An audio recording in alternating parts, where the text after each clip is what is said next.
उद्याचा बंद हा विकृती विरुद्ध होता।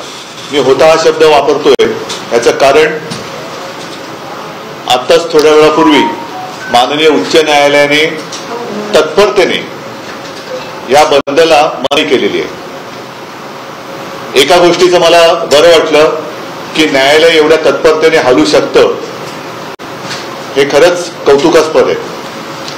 मी न्यायालयाकडनं एकाच गोष्टीची अपेक्षा करतो की ज्या तत्परतेने आपण हा निर्णय दिला तशीच तत्परता जे गुन्हे घडतायत त्या गुन्ह्यातील आरोपींबद्दल आणि गुन्हेगारांबद्दल दाखवून त्यांना ताबडतोबीने सजा देण्याची सुद्धा तत्परता आपण दाखवावी।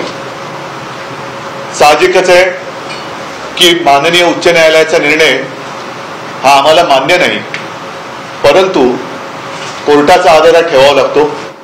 या निर्णयाच्या विरुद्ध सर्वोच्च न्यायालयात आम्ही जाऊ शकतो। काही गोष्टी अशा असतात की सर्वोच्च न्यायालयात जाणं आणि त्याच्यानंतर तिथे सुनावणी होऊन निर्णय मिळणं ह्याच्यातही थोडासा वेळ अवधी हा जाऊ द्यावा लागतो, कारण सुनावणी नीट व्हायला पाहिजे।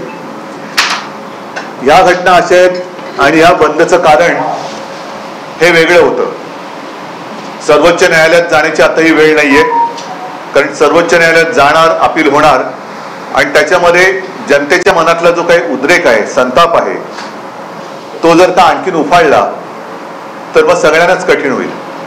आणि म्हणून असं आम्ही ठरवलेलं आहे, ज्याप्रमाणे माननीय पवार साहेबांनी सुद्धा आवाहन केले की उद्याचा बंद मागे घ्यावा, तर उद्याचा बंद आम्ही मागे जरूर घेतो आहोत।